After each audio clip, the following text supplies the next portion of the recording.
good? It's your boy B Hill, BraveHeartEnt Entertainment, and we back at it again. I'm in here with my man, the Eye of the Genius Studio. What's good, bro? What's going on, my brother? I'm alright. How you feeling? I feel blessed, man. I appreciate you coming to my home. Of course, man. I appreciate you letting me come through this. All love. It's all love, man. Man, how you living? What's up? Man, I am living. You know, through these crazy times, all you could do is just live and be happy for the now and appreciate what you got. Cause we are seeing that anything can happen. So at this point, I just live in the now and focus about the now. And I know that whatever I do now will be the foreground of what I do, what will happen in the next 5 to 10 years. So you know. Just living. We gotta live in the now because we can't predict the future. You know what I mean? Not at all, but we can make sure our future is kind of predicted and kind of set up on what we do that day. Absolutely. All we can do is control what we know. But if you had told me 5 years ago, all this shit was about to happen, I was gonna believe you. I don't know. I would laugh at your face. I would have lost a lot of money because I would have bet you like 10,000, 20,000. But now that's not happening. But it's like a blessing in disguise because a lot of shit happened, right? But it helped a lot of people find who they are, what their purpose is, and everything like that. You know what I mean? Yeah, for sure. And speaking of like finding purpose and everything, because we were talking off camera, you said you've been doing this music shit for a long time. Absolutely. Like you've been in the game around people for a minute. Yes, to say the very least. You know, not to toot my own horn or anything. To humbly brag, like, you know.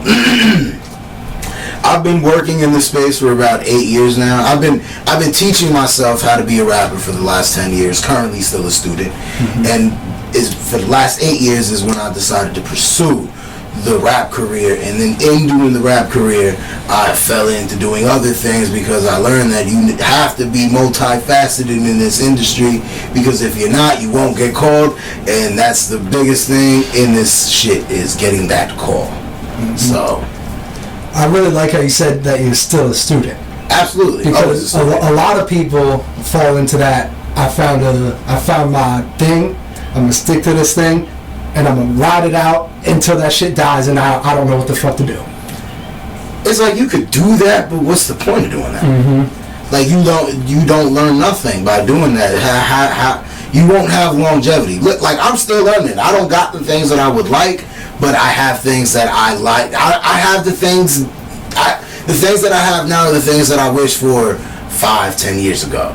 So it's like you have to continue to build the aspiration to sustain the longevity, because if you only want to stick to one thing in one lane, and just because you think you're good doesn't mean shit, because there's over 1 million people in this world that are better than you. And by better than you, I don't mean by talented, I mean just better than you by living, by whatever the fuck they do, habit, whatever. So, you know, gotta be a student. If you're not a student, you're just gonna be one of those old people that don't got an email and still use a flip phone. For real. Shit. Yeah, and it's like this too. There's so many people, not even just in Jersey, around the world, period, trying to do the same thing we're doing on a daily basis.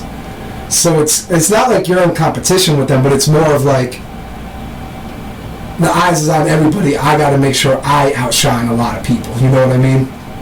Yeah. That's the thing. But what makes people don't want to stand out. A lot of people want to be in the in crowd. And, you know, I fell victim of trying to fall into the in crowd. You know, everyone does. And in me falling into the in crowd, I slowly learned, fuck the in crowd, man. Do your fucking thing. The people you want to link with, they're not going to link with you when you want to link with them. They're going to link with you when they're ready to link with you. So you may as well just do your own thing, focus on your own path, and the people will gravitate towards you. People you didn't even expect will gravitate towards you.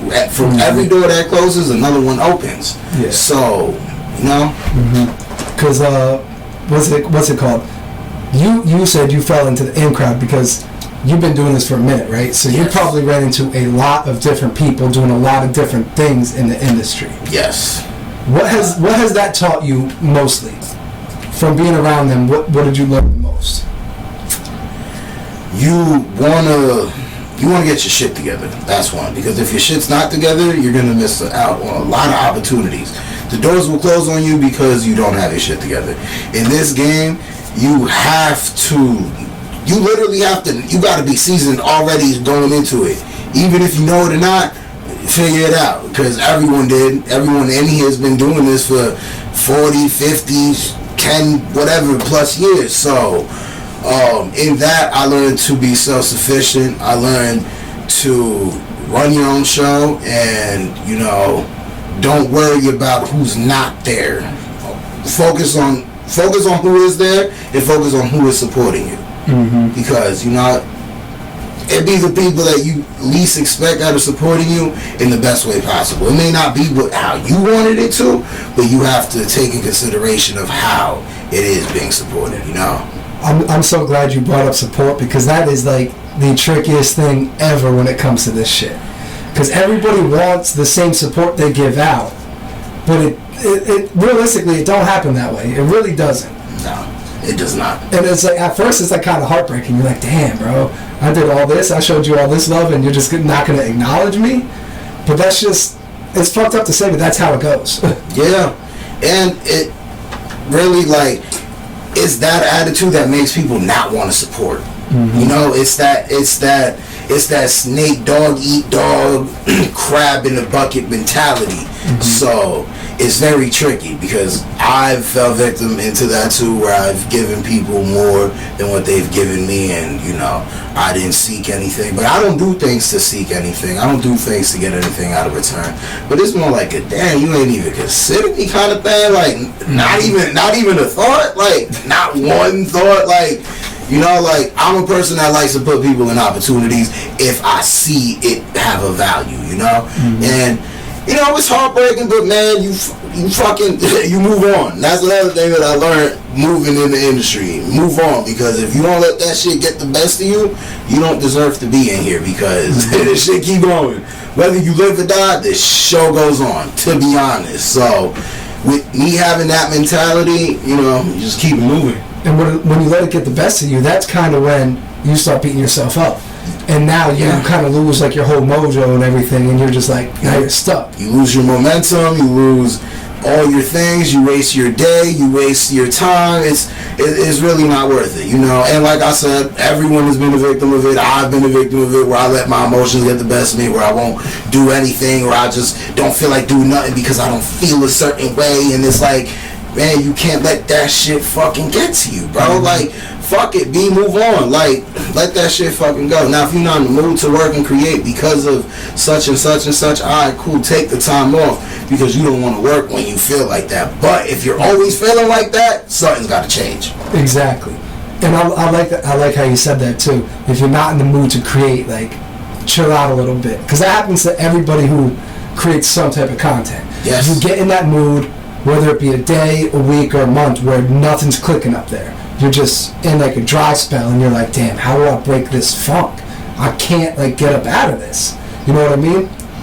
When that hits you, what's that thing that triggers you where it's like, all right, now I'm back on my shit? It be various things.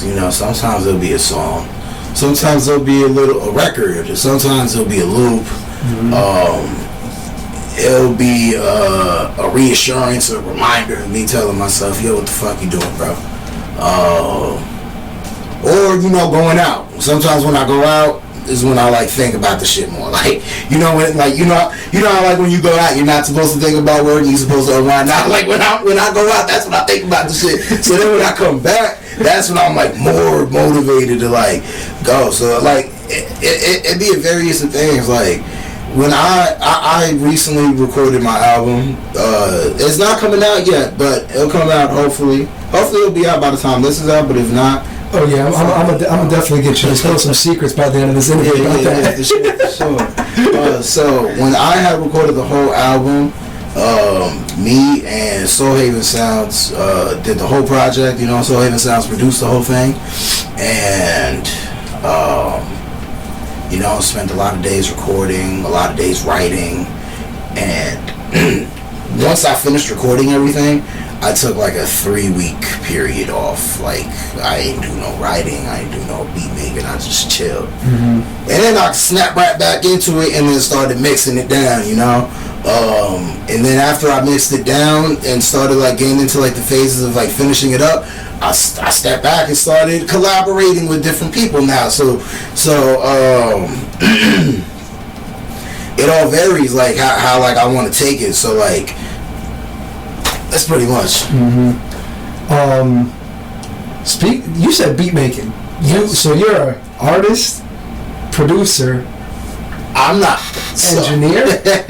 I do engineer, yes. Yes and no. Yes and no. I engineer my own stuff, and I have engineered for other people. And you're a self-taught engineer. Yes, I'm self-taught engineer. Which is mind-blowing because I look at the board and I don't even know what I'm looking at.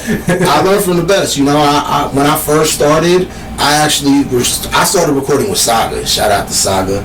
I hear that name a lot from a lot of people I interview. Saga, man. Saga's the god of the fucking North Jersey engineers, you know? So big shout out to Saga. Saga has been a big part of my music career, you know.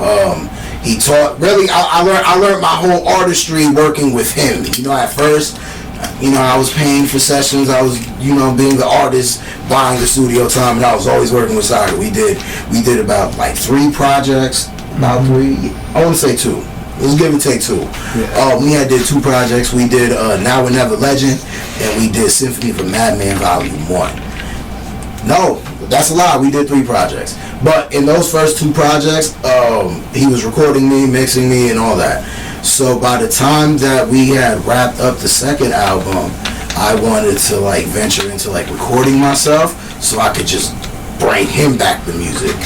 So in me doing that, you know, and you could just record yourself at the crib. Exactly. Yeah. So as I was always with him, I was always learning from him. So I would always ask him questions. Why would he do this to my voice? What is he doing here? How did he do that? Why would he do that? And you know, he would tell me this, you know, and I would slowly develop a habit. And anytime that I would get behind the boards, I would always ask myself, what would Saga do?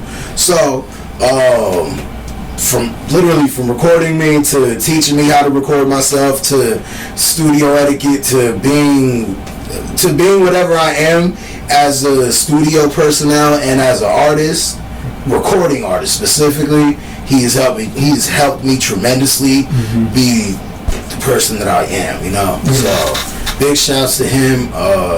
He's mainly the only engineer I like ever felt comfortable with. Not to knock every other engineer in the fucking area. I love all y'all. But like engineers are the most important too, bro. Absolutely, they are the music. They are. It literally goes engineer. No, it goes producer, engineer, artist. Or it could go producer. It can go producer, songwriter, engineer, artist. Yeah. Artist is the last of the chain of command. Literally. And if you don't have a good engineer in the studio, the whole studio vibe's fucked up. Everything. Literally, bro. Like, I've ran into some really great engineers who just, their personality's not there. But they're great at what they do, and you're sitting there like, I don't even want to be here, bro. Like, we can't chop it up. We can't do, like, you know what I mean? But speaking of the whole engineer, producer, artist title, what was the biggest downfall of you juggling all 3 of them? People not respecting the title. People don't respect the engineers already. So when you tell them you're an engineer for some reason, they want to downplay you and downgrade whatever they deemed you as. They kind of want to make you like the pack mule. They want to make you the caddy. They want to make you the bitch. So like it doesn't really work that way, you know. So it was more so like how to present myself, because whichever route you would take, that's the first thing that someone's going to thank you as. So if I tell someone I'm a producer, the only thing they're going to come for me for is beats. If I tell someone I engineer, the only thing they're going to come for me is recording. But if I tell you I'm an artist who does everything, we can literally, like, now we have a foreground of like a bigger, playground to fuck with. Oh yeah. And if you run into an artist who can do everything, the connections are fucking endless. Yeah, everything. Literally endless, because you know 1,000 producers, 100 engineers, and 1,000 artists. Yep. So, like, that's why I don't understand why people would want to, like, bash somebody like that either, you know what I mean? But people got their own egos and all that type of shit. Yeah, shout out to the egos. We need those to survive. Yeah, literally. Well, they do. They do. Oh, man. But I forgot to ask this in the beginning. Paterson, New Jersey, correct? Yes. Okay. And your music-wise is very different from what your city gives off. Absolutely. How is that? Let's break that down real quick, because you're big into the soulful, old school jazz, boom bap sound. Yes, that is my foreground. Like 17 instruments playing in the background. Yeah. Which is fucking dope. Crazy loop. Because a lot of rappers can't rap over shit like that. Nah. And that's not something you could, like, teach yourself either. You know what I mean? That's something you are almost born with, to rap over those certain beats. Yeah, it's something that you develop. It's something that you develop over time. Like, it's literally instilled in you. You just have to tap into it to find it, to, like, get it out. But like, if you don't got it, you don't got it. I've always been into, you know, the boom bap music. I've always been into the underground stuff. I've always been into the obscure shit, like, you know, rest in peace, MF Doom. I was just about to say that. I'm into the Dooms. I'm into the Wu-Tangs. I'm into the Chino XL. Shout out to Chino. Shout out to Chino XL. I'm used to, you know, the Mobb Deeps, the Commons, the Kanyes. So I always wanted to make the music I would listen to. Mm-hmm. So I wasn't really worried about who's fucking with me, because I know what I make is just going to gravitate towards the people that I would want to mingle with, you know, because that's the thing. Everyone wants to be general, and everyone wants to be an all-around artist, and no one knows what the fuck their demographic is. You know, I want to be able to tell who my fan is, you know, by what they wear, by what they listen to, by how they speak, you know, what are their beliefs in, you know, all that comes into the play of what I partake in my music. So what I like do in that space is to really, you know, it's more like a mating call. Like, I'm here. Like, here's the flag. Here's the alternative flag. We're here. You know. Exactly. Like some good ass dusty drums. Really, like that's really what, like, me and my people's are into. So you know, not to knock the new music, not to knock the drill shit, not to knock anything. I fuck with all types of music. You know, I listen to the shit. Yeah. But it's, as far as like the aesthetics I want for myself and how I want to portray my brand, I want to fall under the fine art of rap, you know, the nice drums. Yeah, you know, you want to be a part in carrying a genre of hip hop. Yes. That is slowly becoming, that can slowly become a dying breed. Absolutely. I don't want to say slowly becoming, because there's a lot of people who are still doing it, but it's not the thing to do now. It's not popular. Yeah, it's not popular. You know what's weird though? Now it's popular to be unpopular. So it's like, how long will this phase last? I will not know, but we have to take advantage of this phase, because it is popular to be unpopular. You feel me? And when it becomes popular again, then that's when you're just like, all right, it's over. but it's gonna be crazy, because when it becomes popular again, they're gonna be like, oh, y'all dick riding it now. Yeah, type shit. Because they don't know the background and where you started and these other artists started from. You know what I mean? And how is your city showing support? Like, are they showing a lot of love? Like, what's going on with that? Because I know we know Paterson rap. We know Paterson rap, and like what they gravitate to and everything. To be honest, I personally never really got the love out of Paterson that I should have gotten. But I'm not gonna say that I should have gotten, because, you know, respect is earned, not given. You feel me? Not to say that I'm not a respectable human, not to say that people don't fuck with me, not to say that my name don't ring bells, but in the rap game, in the sense of like the cities to support, no, because everyone it's a one-sided thing. You know, it's more like cliques. So it's like, if I don't fuck with such and such, and you don't see me in such and such Instagram, or you don't see me taking pictures or in the club with who and who, then you're not gonna fuck with me, because you don't see the you don't see the whatever you deem as the respect, which is the fucked up thing about this. Really, it falls into the play of social media, the music industry. Everything is algorithm based, so it's more like you have to cater to an audience. So you have to do things that you know your audience would like to see in order for you to keep that going. Which what comes into the Web3 and the NFT space and the whole crypto space, that completely takes away all of that, and now it brings in the whole core of, if you're dope, we're fucking with you and supporting you. That's literally the forefront of the stuff, at least in the music space. I'm only speaking for music, NFTs. I'm not speaking for anything else.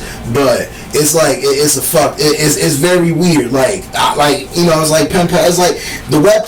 Think of the Web3 as new age MySpace, but now you getting money fucking with people on this MySpace. Exactly. And linking with people of like-minded things, or someone just likes what you do, or someone just likes what the fuck you talk about, and y'all best fucking friend. Like the opportunities are endless in the NFT space, and I feel like it's not judgmental like real life is, or Web 2, social media and all that, because everything so people won't support you if they don't see you already moving, or if they don't see you outside doing your thing. Exactly. And that's everywhere, but specifically in Paterson, it's that. Like, if you're not seeing me with, Zoo Gang, or you're not seeing me with fucking, you're not seeing me on the block with whoever, it's like you're not gonna fuck with it. It's like you're irrelevant, but what they don't see is you locked up in here, exactly, on the boards, doing all your shit and everything. Exactly. And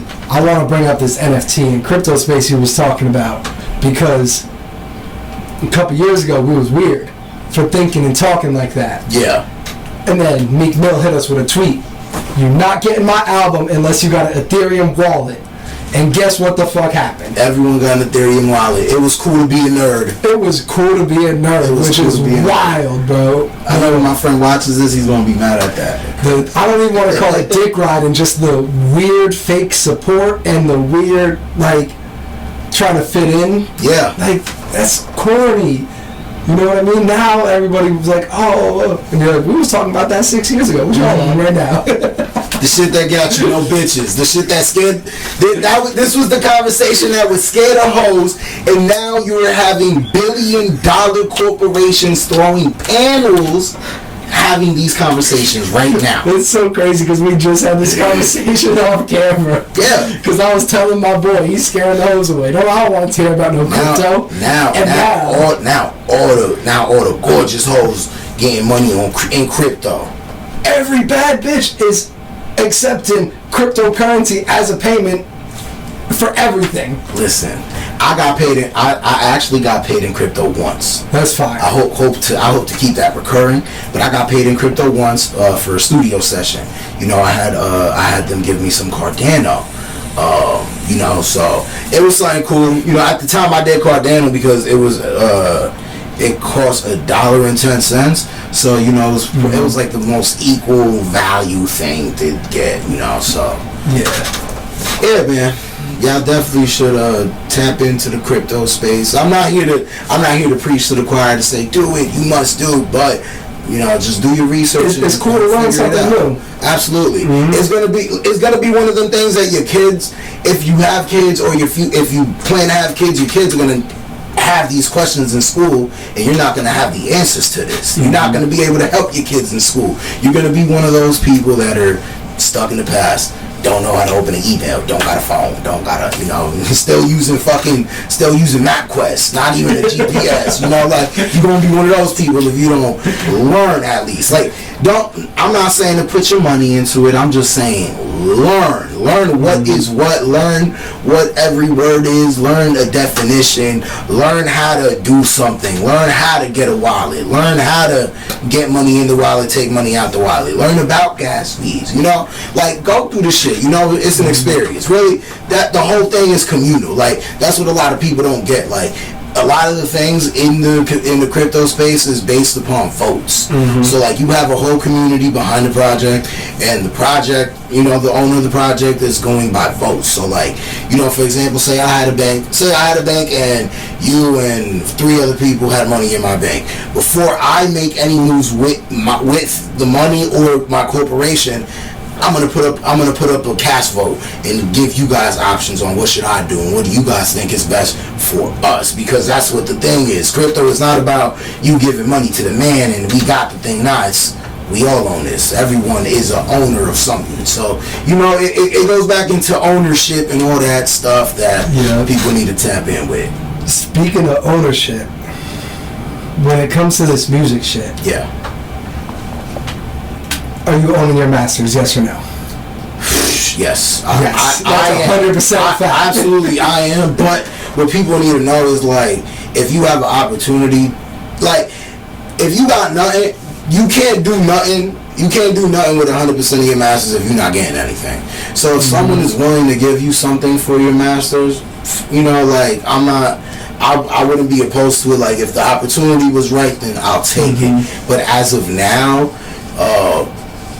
people, like I said, people don't fuck with the boom bap thing because it's not popular. It's not boom. So I see what they're doing to people in this space. You know, they think that it costs such low budget money to do things, so now they're not treating the boom bap artists as the real artists as we're supposed to be. They're just giving us scrap. They're just literally giving people scrap money to make whatever, because they think all you need is a $600 fucking video and you're good and your fans will eat it up, and that's not the case. That was cool back in like '94. Exactly. Now, no, but now, like, people are signing, labels are trying to sign people for these type of things, and we're not dummies. So we see more value in us. We see the value that y'all see, but y'all just don't want to give it to us because y'all think y'all know y'all can make more by putting less. So, you know, in this space, it's like you're better off being an independent person, because if you're an independent person and you could bounce the shit off on your own, that's really all it fucking takes. Because no one's gonna fuck with you unless you do this on your own already. So why not already do it on your own? Exactly. That's the thing. People want a handout. People don't want to work for the help. You feel me? Like, it's so wild because everybody wants a handout, but we grinded 8 years by ourselves. Fuck, we need a handout for. We learned how to make our money. We learned how to flip our money. We learned how to do all this. Now you want some 80-year-old white dude to tell you how to do the shit? He don't know none of this. He never lived this. He never did any of that type of shit. You know what I mean? And that's what's fucked up about the game. It's shit like that. People would rather listen to those people rather than just take it upon themselves.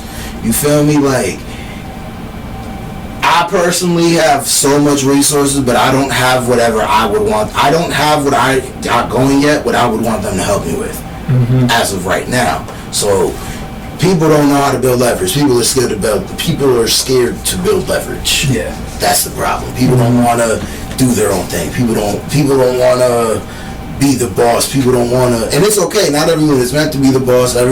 People could just be the artist. It's okay. Like, it's okay to get help. You need help. You can't do this on your own. But in you doing this on your own is gonna levitate you to the people that will help you, that you need help from to succeed. Because you know, it's always one step further. Me personally, I don't have a team. It's just me by myself right now. And you know, I'm working right now. You know, so as of right now, I got longtime friends and I got dope collaborators, and we do dope shit. But as of now, as a team behind the Eye of a Genius, there's nothing behind the Eye of a Genius. So it's just, you know, muscle on. See, that's why I look up to certain people. Like when it comes to the music space and the music game, Master P. Yeah. One of my biggest idol, Yo Gotti, another one. Because even he said in plenty of interviews, I'm the boss, but I could play the artist role. I could play the A&R role. I could switch on and off, you know what I mean? You got to learn to be able to adapt to your environment and where you go in this music game. Goes back to being self-sufficient. If you're not self-sufficient, you can't play all those roles. So now if you're self-sufficient, you know what every position takes.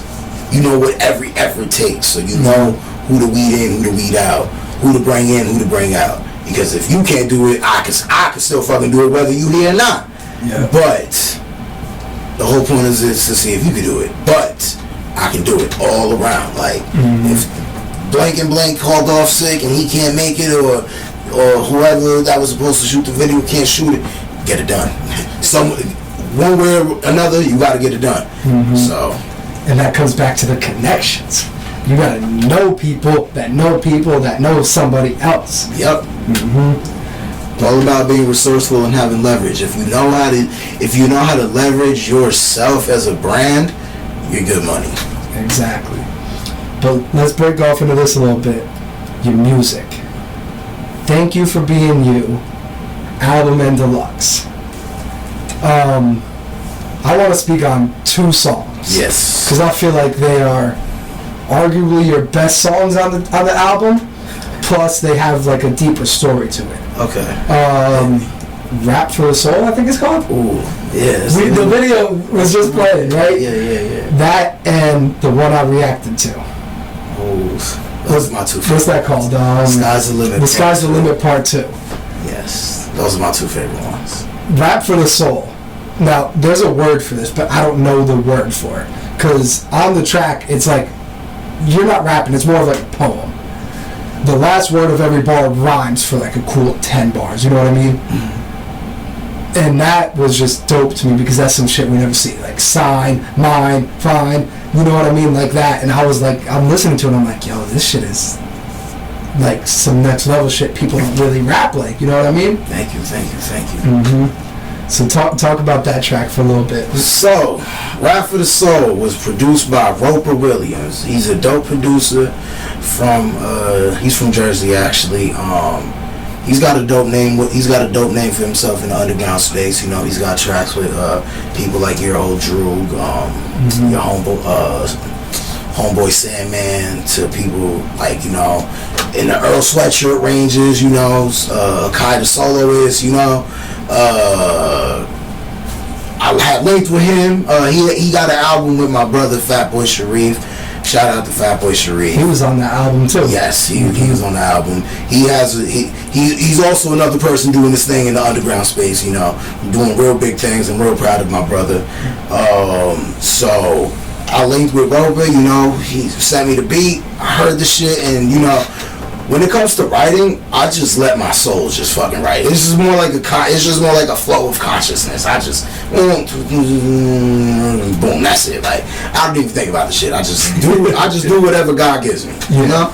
God is the one writing the shit. I'm just the vocalist. God's the writer. You're there to make it rhyme and rap it behind the mic. Yeah, really, I'm just there behind the mic. I'm just here for the mic purposes. That's it. Nothing else. My brain and God is the people that do the writing. So, you know, boom, Rap for the Soul. As I was rapping it, writing it and stuff, it felt like some soulful shit. Like, it felt like some shit that felt like it came from the heart. You know, I'm speaking in real time. Like, you know, Thank You for Being You was a project that I did when I moved here. So, you know, I'm from Paterson, and I lived in Paterson for about 24 years of my life. Okay. 24. Yeah, 24.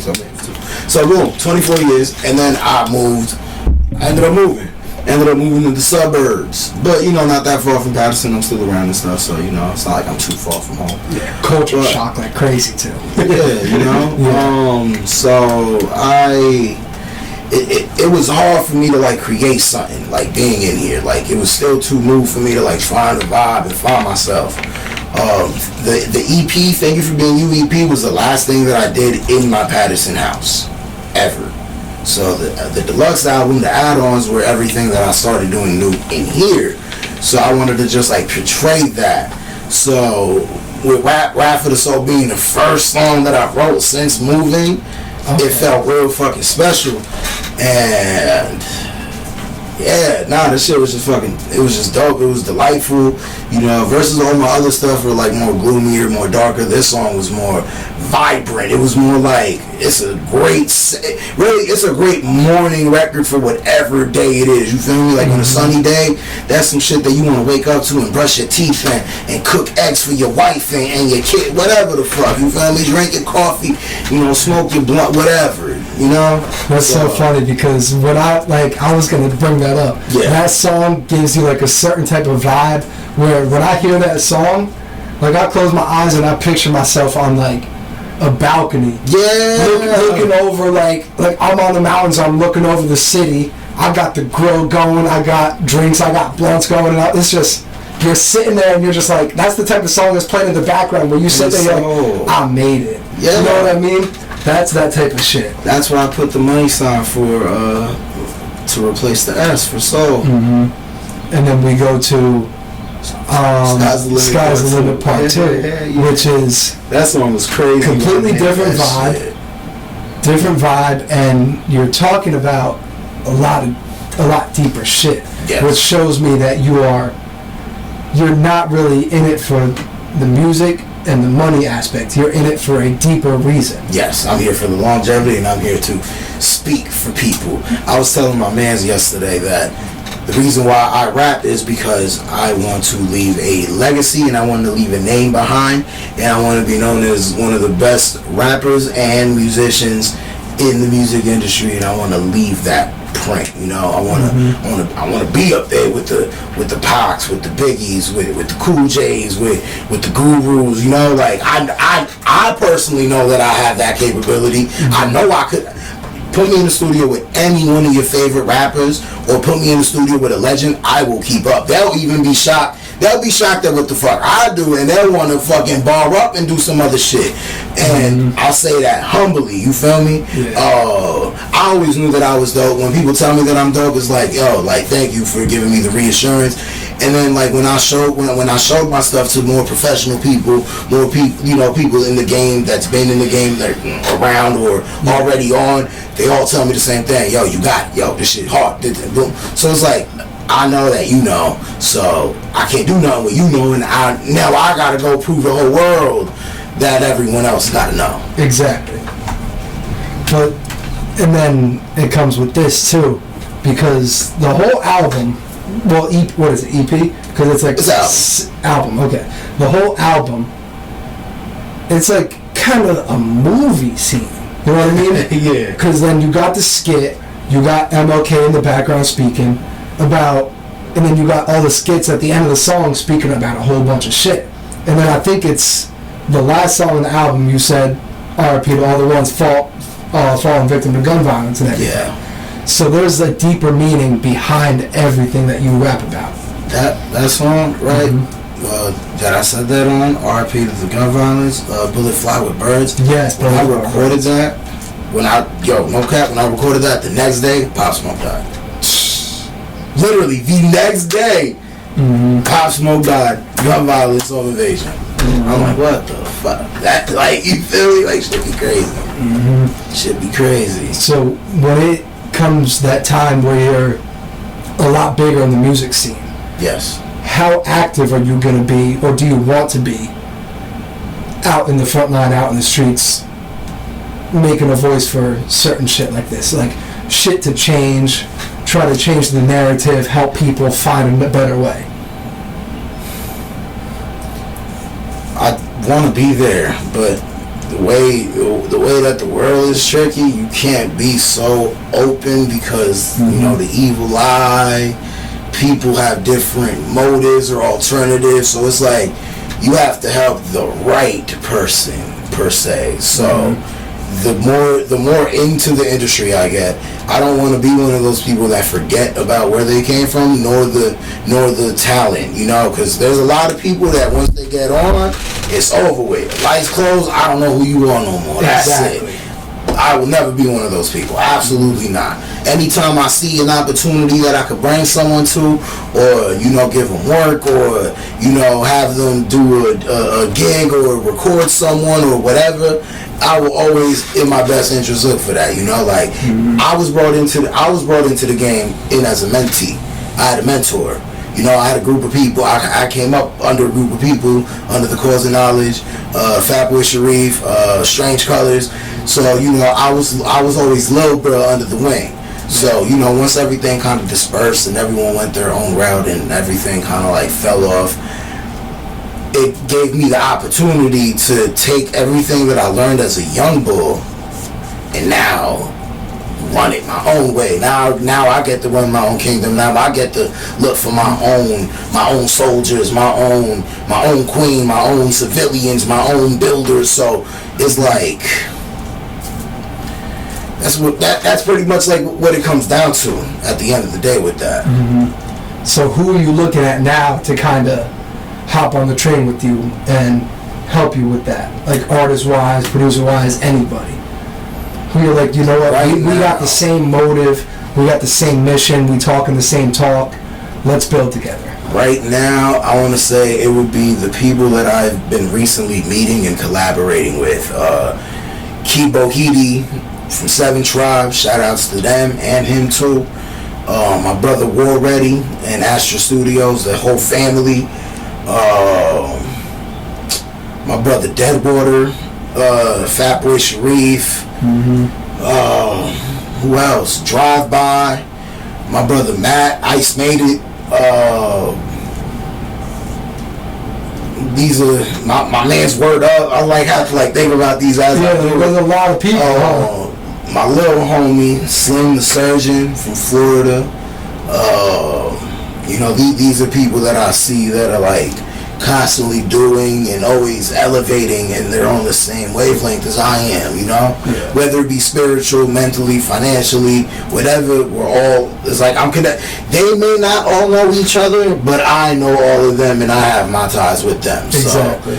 So, those are the people that I definitely like to keep an eye on and always like to work and build with. Yeah.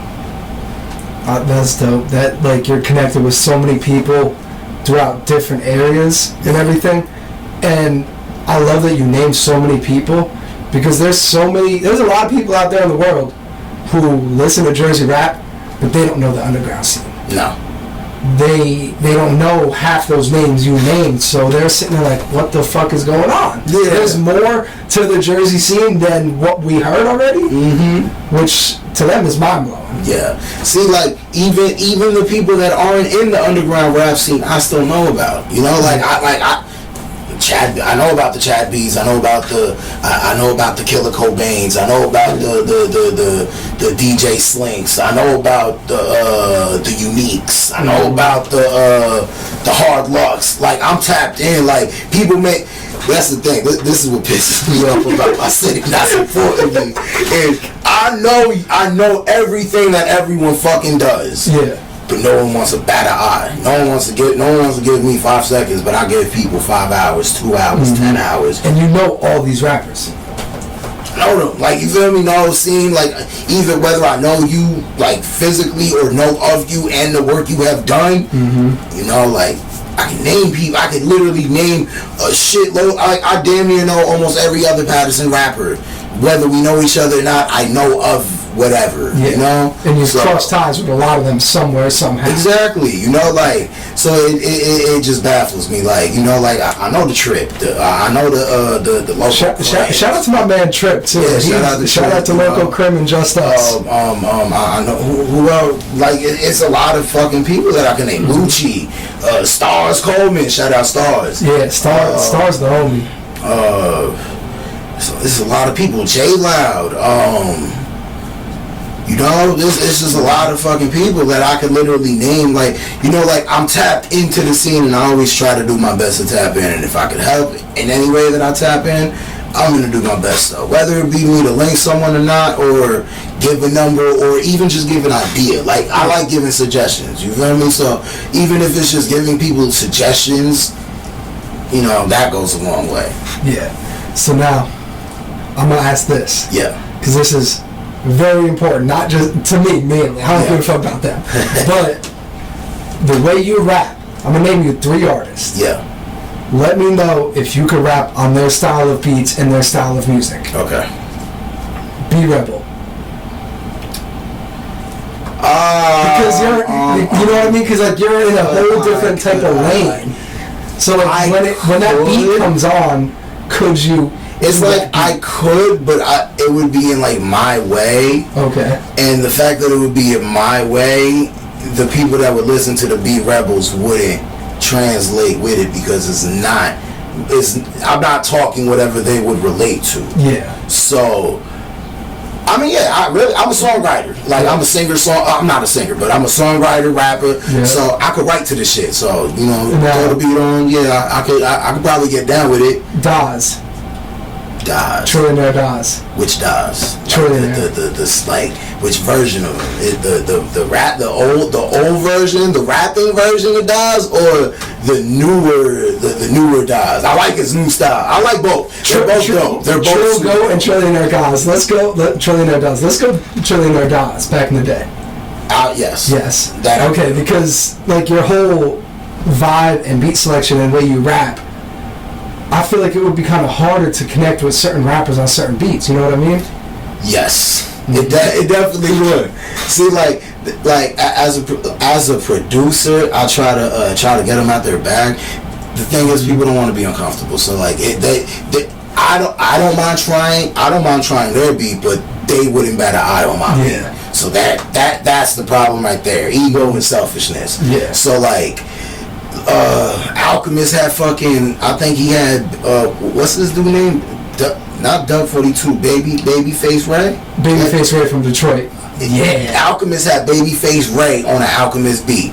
Babyface Ray is a Detroit rapper, right? Yeah. Rap on Detroit ass beats. These crazy, like all flow ass shit.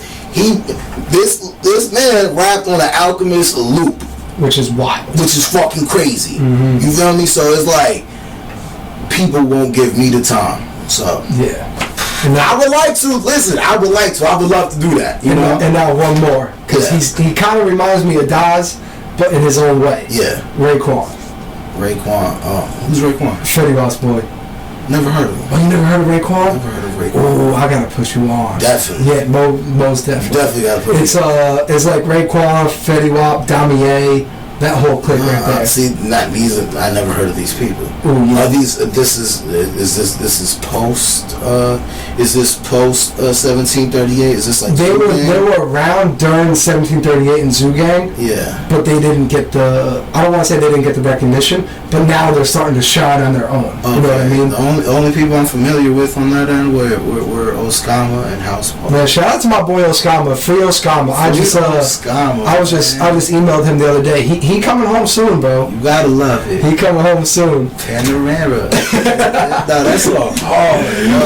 Free Oskama. Yeah, he coming home soon. That's my brother right there. I'm not familiar. Yeah, we gonna tap you in. Definitely. Who else could we compare? Let's see. Fuck it, let's go Passaic. Let's go J Loud. You and J Loud on the track. Yes. But yes. It would be some super weird. It would be some different shit. It would have to be like some Dean, like Kanye level shit. You feel me? Like, I like his voice, so like if I were to work with him, it would be in the range. It would be in the levels of Kanye level production. I feel like you could bring a different bag at a J Loud that he doesn't know he has. He's a very talented man. Very talented. Freestyles a lot of his things. I was amazed when I first met him. Which is wild. I met him during his studio session, and I looked at him. I'm like, yo, what the fuck? How old are you?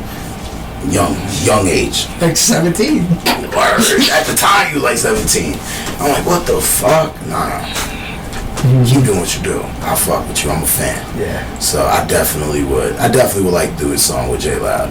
That would be fun. But if I could get I would need a Kanye level production for J Loud. You feel me? I would want to go with like some distortion, some Travis Scottish kind of thing, Kid Cudi. You know, like that would be the range of emotions that I would like to take a record with. If you and J Loud were on a track, you guys would have to sample an older track. You know what I mean? Yeah. You gotta sample some shit. You can't just do like a regular beat. That's gotta be like some original, wild shit. Dope ass composition. Shout out to J Loud. But let me try to spill some secrets right here. You was talking about an album earlier. Oh yeah. We got an album coming out real soon. What type of vibe we going with? We going with the same way of Thank You for Being You, or no? Now we're actually going more. We're going more unorthodox. You know, we're more questionable, more rapping. more. I want to say more. There's more rapping in this one. Less hooks, less sing-alongs.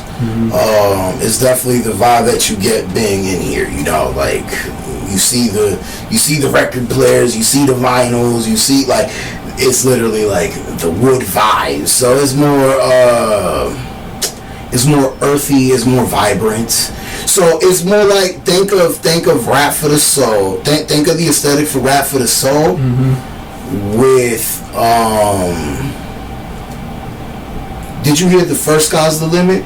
Yes. Okay, so think of rap for the soul with a blend of the first Sky's the Limit as far as like uppity and like feel good, because it's very daytimey.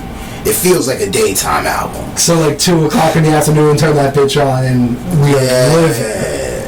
Yeah, on any time, you feel me? Like on a hike, on a drive, you know, it's like you're coasting, you know. Yeah. It's a smooth coast through the greeneries. As you pulled up, like I don't know, like everyone that normally comes here is like people from cities, New York, Union City, Jersey City, Hudson County, Paterson. So they're not used to clean green air. I wasn't used to it when I first fucking came here. They're not used to like looking out the window and seeing all these fucking trees outside. Exactly. So that's literally the vibe of the project. Okay, so I'm like fucking with that. That, like, you pull up, oh shit, green. Oh, this shit smell fresh. Oh shit, trees. Oh shit, garbage on the street, like it's fresh air, like, type shit. So that's the aesthetic of the shit. The project, you know, we can talk about it a little bit. It's called Meta. Okay. All produced by Soul Haven Sounds. Shout out to Soul Haven Sounds. There's 13 tracks on it. I recently had a little listening session for it. You know, like a little. I did it more for feedback. I'm sorry I couldn't. I was so mad. You good, bro? They kept me at work until fucking 11 o'clock at night, and I got home and I was like, I'm sorry, I'm not taking that trip. Bro. You mad for it? Listen, man. And on top of that, it was bad timing on my part because I didn't even know it was Memorial Day weekend.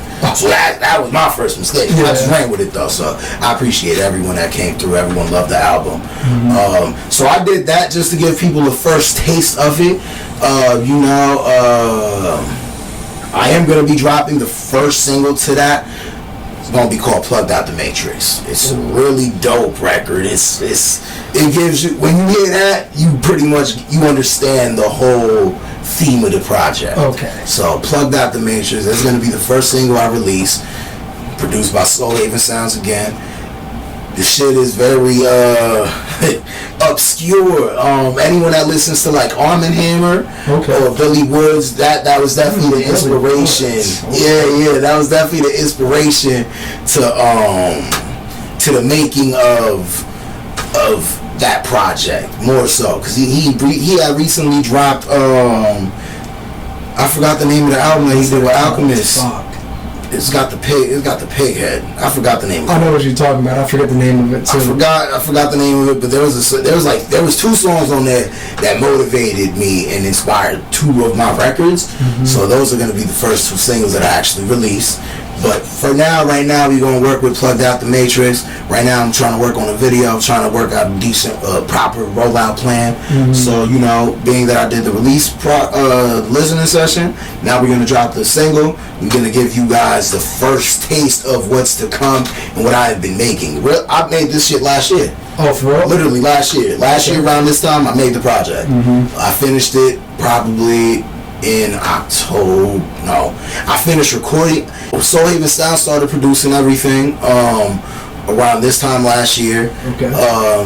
Started writing from like May to August, and then from September to October, it was spent recording and re-recording and recording.